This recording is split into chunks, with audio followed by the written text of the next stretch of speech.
2024 में क्या होगा?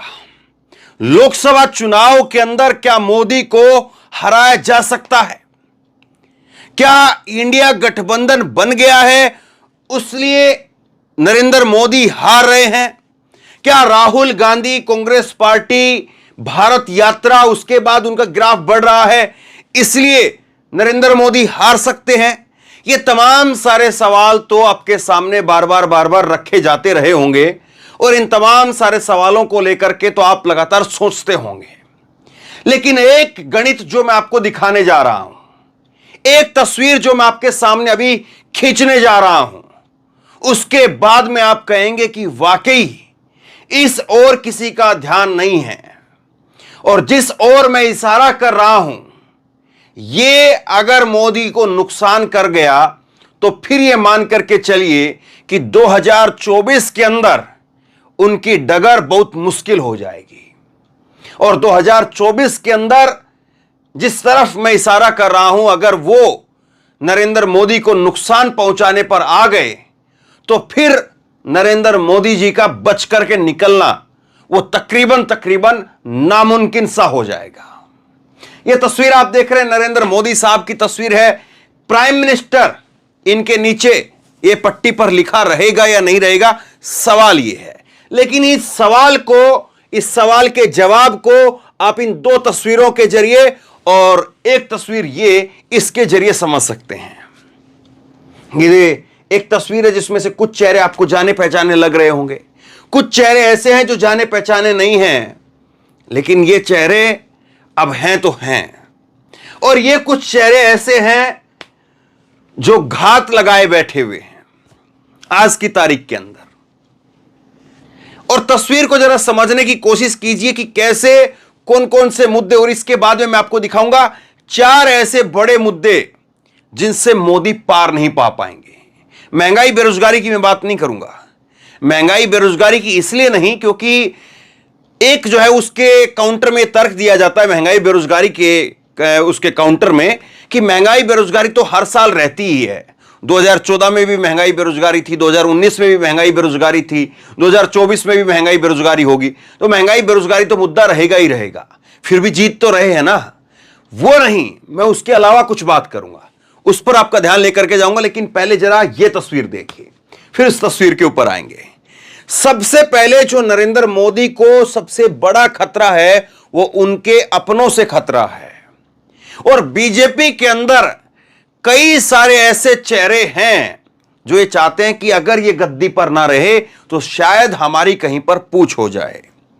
और इसके अंदर कुछ चेहरे आपको दिखाई देते हैं, बहुत सारे चेहरे ऐसे हैं जो मुस्कुराते हैं, मोदी मोदी जपते हैं, लेकिन दिल में मोदी नहीं है।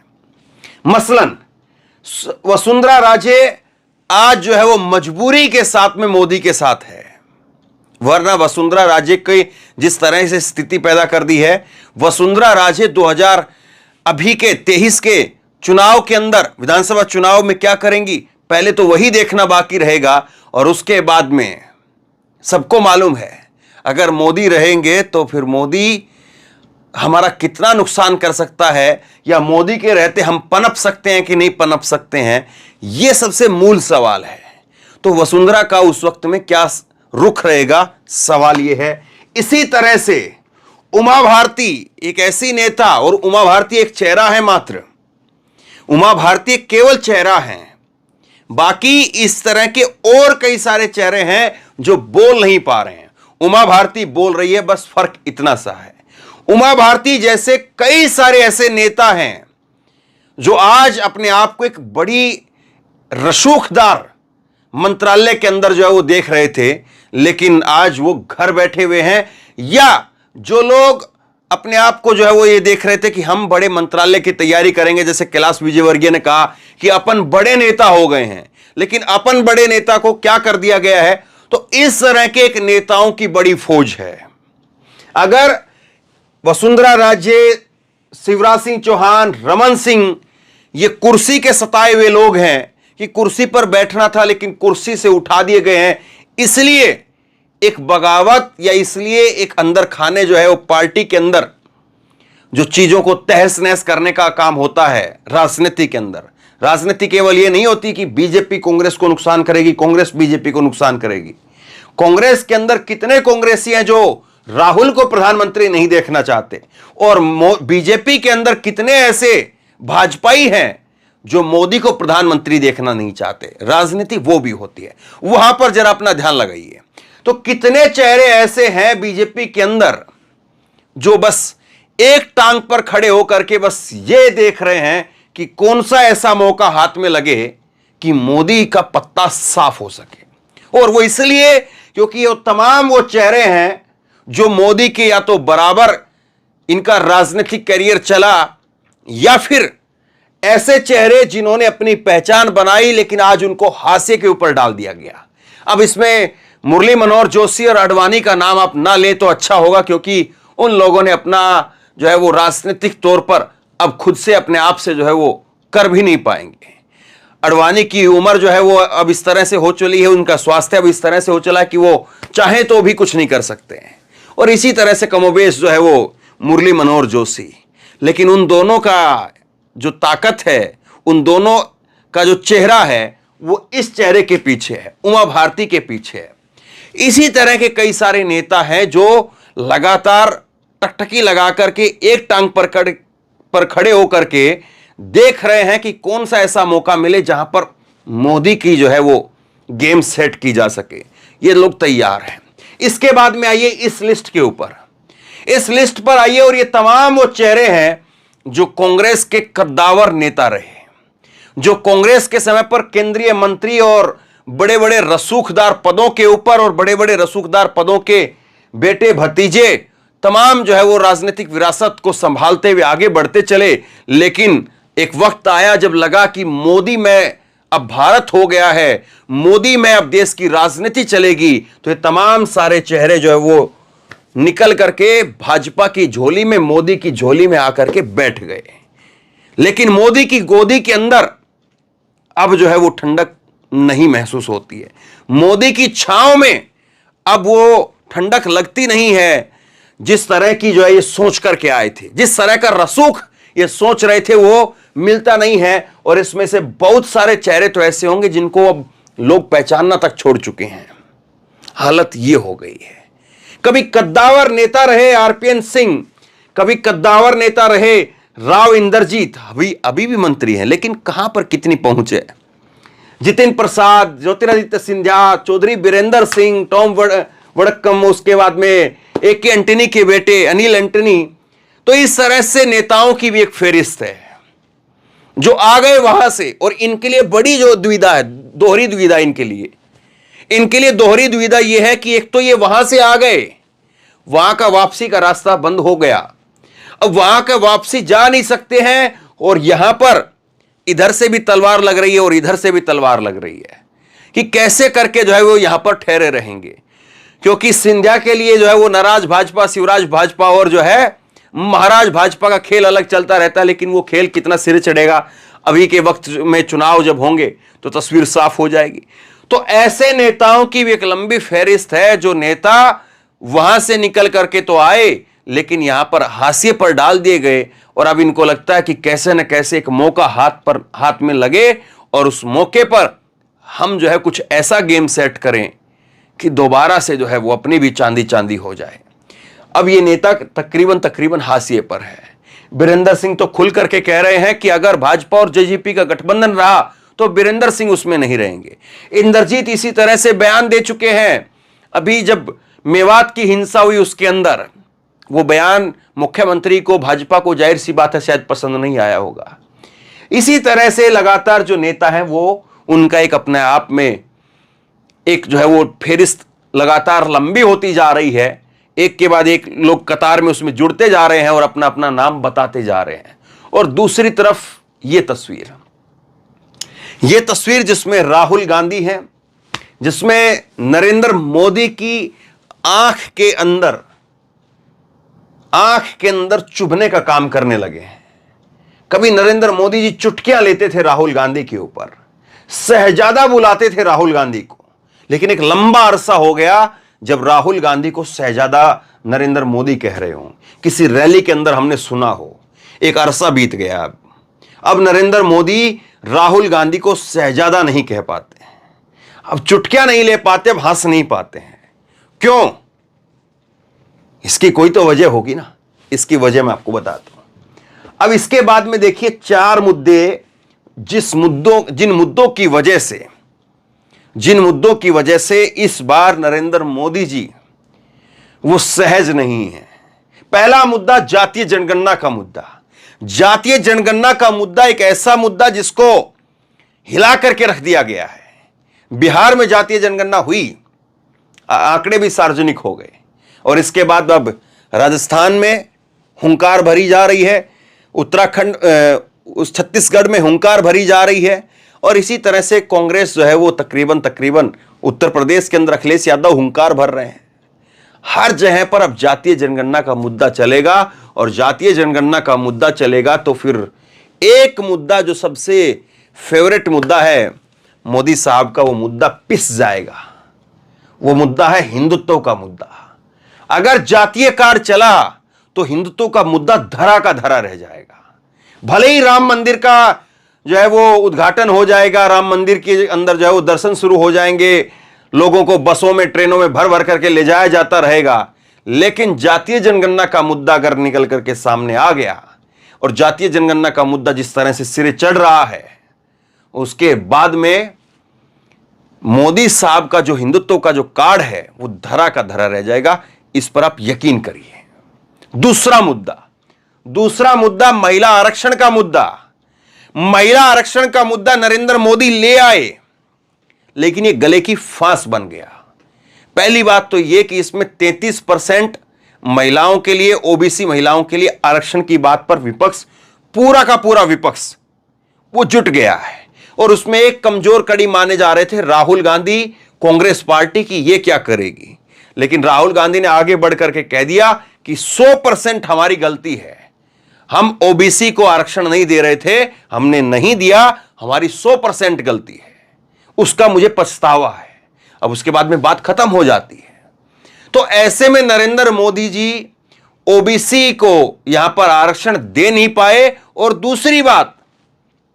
दूसरी बात यह होगी कि 33% आरक्षण का जो मुद्दा है वो कानून तो पास हो गया, लेकिन उसको अब अपने जब उम्मीदवारों की सूची आएगी 2024 के अंदर, तो नरेंद्र मोदी जी के ऊपर एक नैतिक तौर पर दबाव यह रहेगा कि वो अपनी पार्टी के अंदर 33% महिलाओं को टिकट दें, और अगर नहीं देंगे तो फिर इसका मतलब साफ हो जाएगा कि केवल चुनाव की डुगडुगी बजाने के लिए, केवल जो है जुमला बोलने के लिए वो उस मुद्दे को उछाला गया।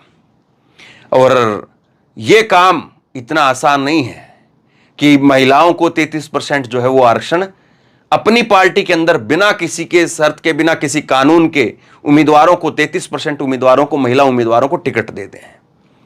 क्योंकि आरएसएस और तमाम सारी बातें आपको मालूम होगा कि कैसे कही जाती हैं। भारत यात्रा का मुद्दा। भारत यात्रा एक हुई और दूसरी का इंतजार है। एक हुई और उस एक भारत यात्रा ने किस तरह से राहुल गांधी की जो छवि है वो कहां से कहां पहुंचाई, और बीजेपी के नेता भी उसको स्वीकार करते हैं। तमाम नेताओं ने उसको जो है वो स्वागत किया। आरएसएस ने उसका स्वागत करना पड़ा, आरएसएस को भी उसका स्वागत करना पड़ा। हालत ये हो गई थी। अब अगर दूसरी भारत यात्रा राहुल गांधी निकालते हैं दिसंबर, जनवरी और फरवरी, 3 महीने के लिए, तो उसके बाद में मार्च, अप्रैल और मई के अंदर चुनाव होंगे। अप्रैल 10 के आसपास जो है चुनाव शुरू हो जाते हैं, और मार्च के आसपास में जो है आचार संहिता लग जाती है। सोचिए कि कितना जबरदस्त तरीके से जो है उसका प्रभाव होगा, और उस भारत यात्रा से कैसे जो है झटका लगेगा।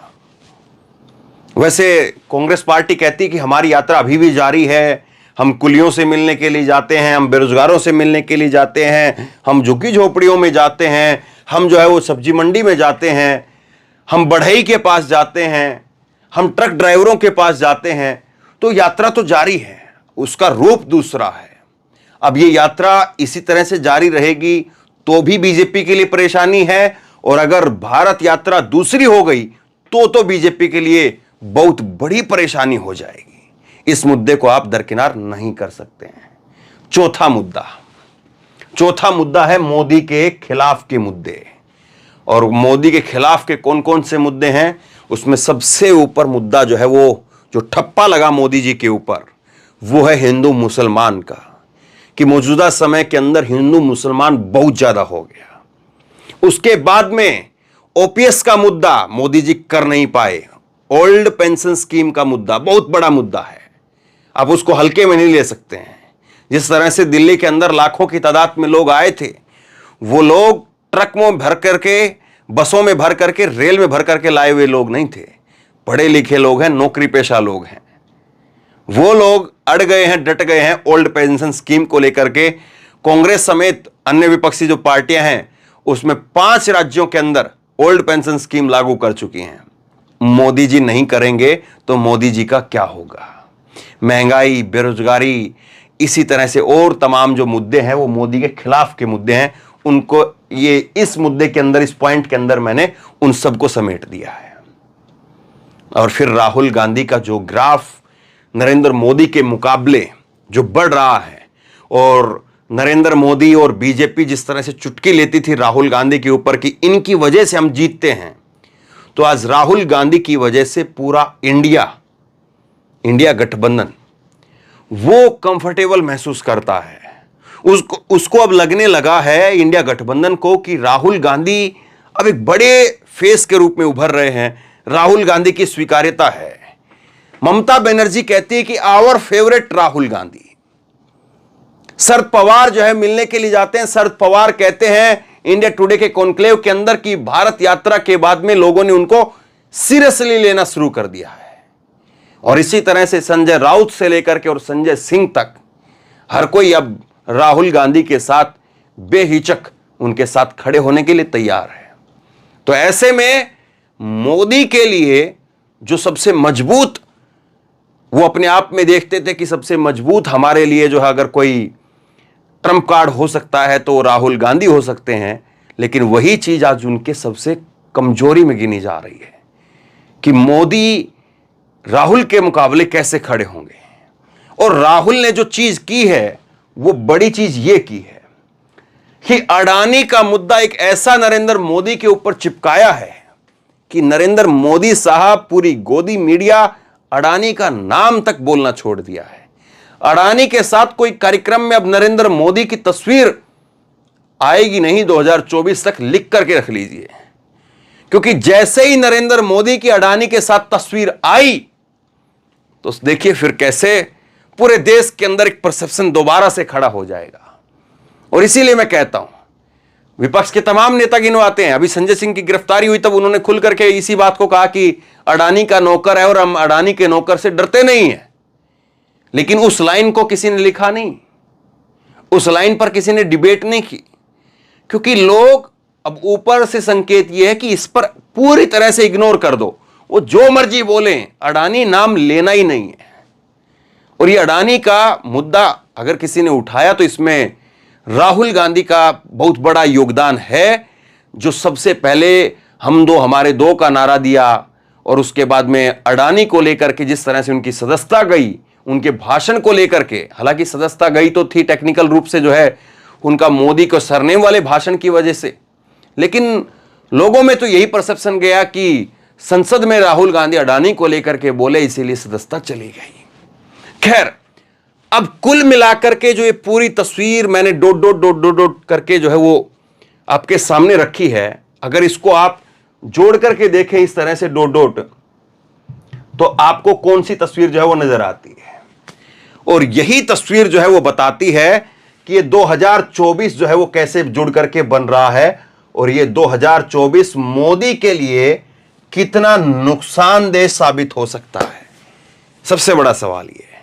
तो बहरहाल आप बताइए कि क्या वाकई अब नरेंद्र मोदी को 2024 में कोई ये कह सकता है कि वो अजय हैं, कुछ भी कर ले, कोई भी कर ले, कैसे भी कर ले, आएगा तो मोदी ही, या मोदी की जो डगर है 2024 के लिए वो आसान नहीं है। अब उसकी डगर में नरेंद्र मोदी साहब की जो डगर है 2024 के लिए, उस डगर पर, उस रास्ते पर अब ना केवल विरोधी खड़े हैं बल्कि अपने भी हर तरीके से अपने अपने जो है वो औजार लेकर के खड़े हैं कि कब इनको इस्तेमाल किया जाए, और वो कोई एक नहीं है, बहुत लंबी फहरिस्त है। ऐसे में नरेंद्र मोदी का 2024 में दिल्ली की उस गद्दी तक कैसे पहुंच पाएंगे, सवाल ये है। आप क्या सोचते हैं, नीचे कमेंट बॉक्स में अपनी राय लिख करके जरूर बताइए। इस वीडियो को खूब शेयर कीजिए और इसी तरह की तमाम खबरों के लिए ऑनलाइन न्यूज इंडिया को सब्सक्राइब कीजिए। साथ में जो बेल आइकन है घंटी, उसको जरूर दबाइए, ताकि जैसे कोई खबर अपलोड करें उसकी नोटिफिकेशन सीधे सबसे पहले आपको मिल सके। और अगर ये वीडियो फेसबुक पर देख रहे हैं तो फेसबुक पर हमारे पेज को लाइक कीजिए, फॉलो कीजिए और इस खबर को शेयर कीजिए। धन्यवाद।